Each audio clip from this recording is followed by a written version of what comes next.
Yanisheng you are, and welcome to session 0 of Rolling Solo, Party of 2. And obviously we have our two, my doppelganger players here, me and myself. Hello. Hi. And, yeah, this is the, session 0. It's from, my understanding, you already have rolled up your characters. Yeah, I was actually the character that we created in our first campaign. Yeah, the two twins you made? Yeah, I remember now. I think you two would make great, that's a great characters for you to choose, especially in this adventure. I mean, it's not really related to the first campaign, but, those characters are pretty versatile. A little low level, but I think that'll work out in your favor at the end, because you can always just power up. So one little thing, for your, I want you to, you get to start with a feat. However, Oh, that's awesome. at level 1, but you Wait, actually these only suck. have a limited choice of these specific feats to choose from that I'm giving you. She's right, these are pretty That's bad. just a rule that I'm making the game to add a little bit of flavor. As you can see, they're the kind of sucky feats, so I won't make it too overpowered or anything. I also I want to ask you. Obviously, part of your thing is you want to get those 5 or 6 trophy things. Can you give me, since both of you are together as a team, already set up, how about between the both of you 4, so 2 and 2 for a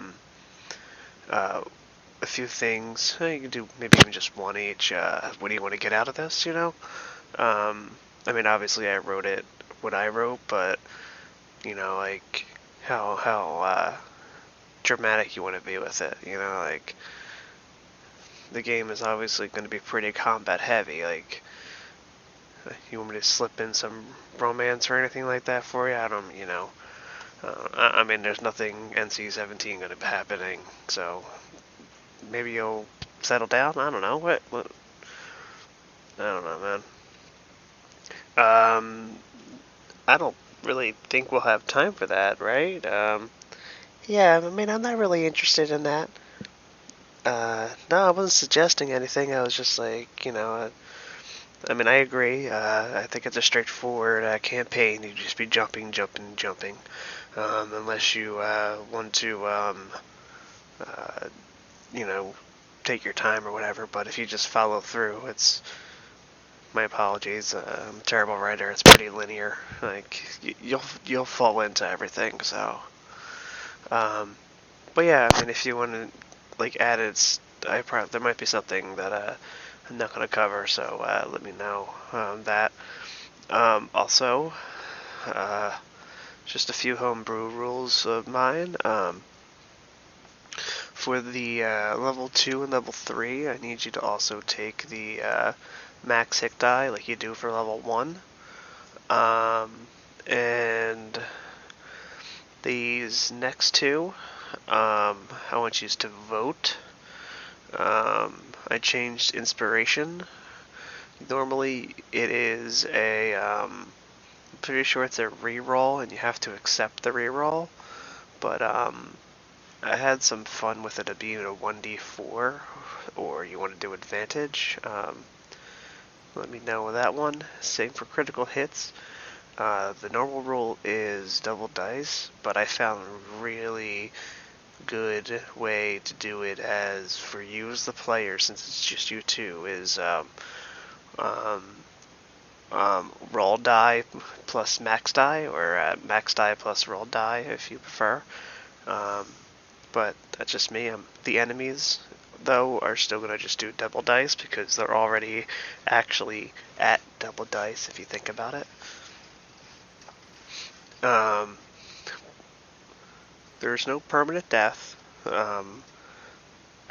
What I mean by that is just because you have been unconscious for 18 seconds doesn't mean it's a game over. Now, with that being said, if, you know, something does 100 damage to you and you have 25 HP, obviously then you're dead. There's going to be a rule for being knocked unconscious, since the way I played in 5e so far, that you can be knocked unconscious in battle a few times and like it doesn't do anything. Now it's going to do, you're going to get a level of exhaustion at the end of the battle per time you've been knocked unconscious. The max number of times is 6, I believe. I doubt you'll get to 6, because once you get to 5, you really can't do anything. It's just, that's all it is. Oh, another voting thing, I imported this from 5.5, but you get to vote on level 3 or level 5 it starts. It is the weapon mastery feature in D&D 5.5e, where certain weapons have certain abilities. So let me know if you want to do 3 or 5. Vote between it. Additionally, just one more rule, actually 2. Potion use. If you can use a bonus action to drink it, but you need the roll for it. And if you take an action on yourself, it's max heal. You don't need the roll for it. However, you need to use an action on somebody else, and it still needs to be rolled for.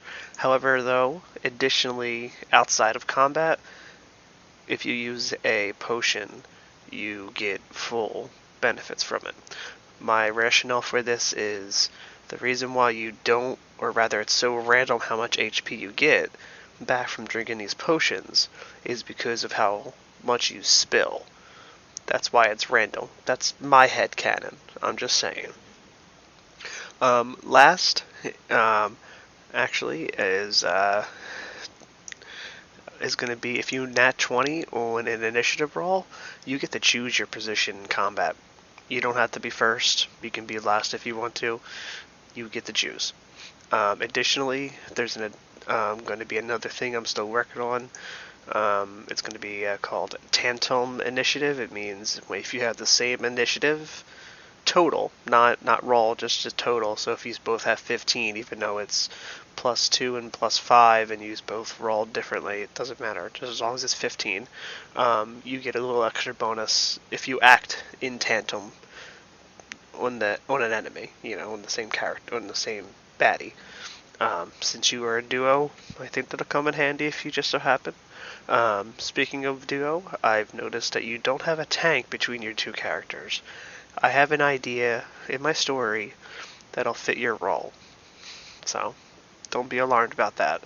I was a little scared about that at one point.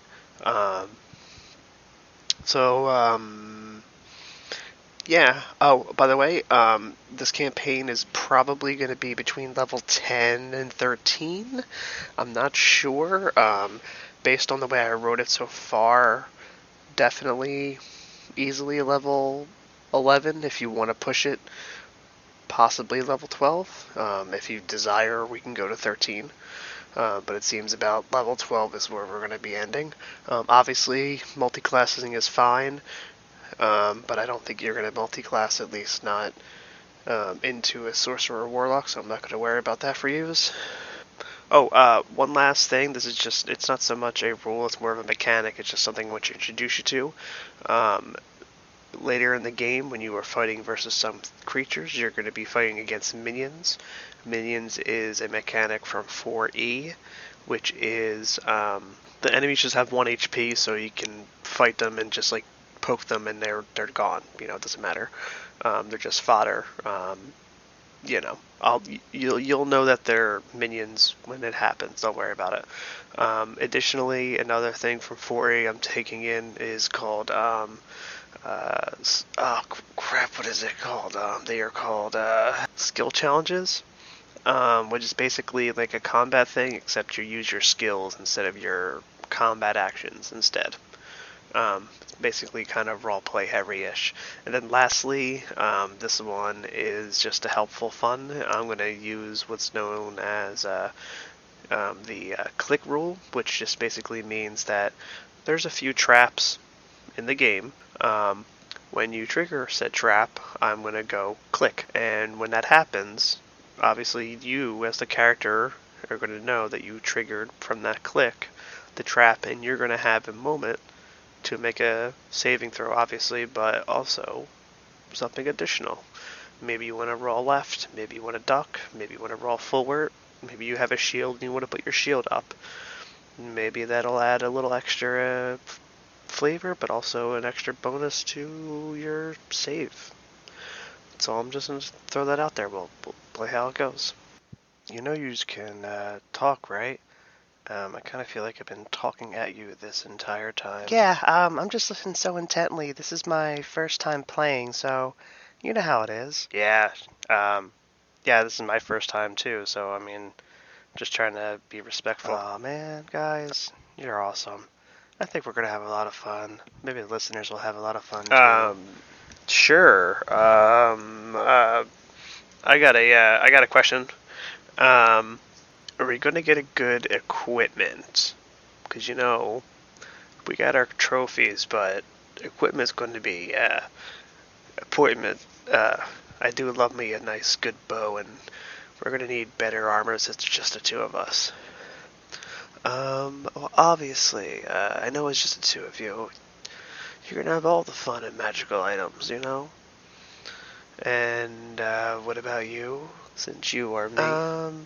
I think, I got one. Are we gonna have a base? You know, like, a place that we can, call our own? Maybe build up a little bit?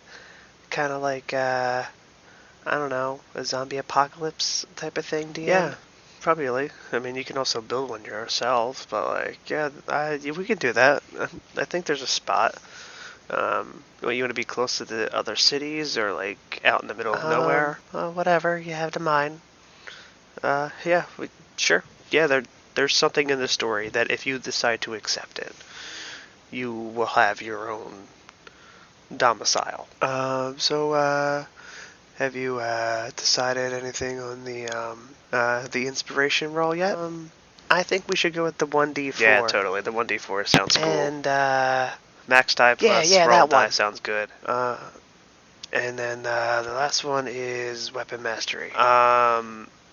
I think level 5 should be appropriate because it's, you know, a little bit later, and like it makes sense. Like I'd be more masterful of the bow, you know. Yeah, I would definitely be more masterful with the dagger by level 5 than 3. It just makes sense, you know? Oh, cool.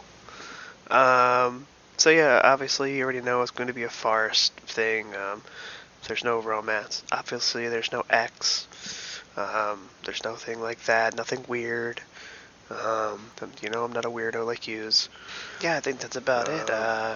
If you have any questions, just let me know, and we can get right on that. All right. Yeah, I'll shoot you a message. All right, guys. Until next time. See you around. Ciao. See ya.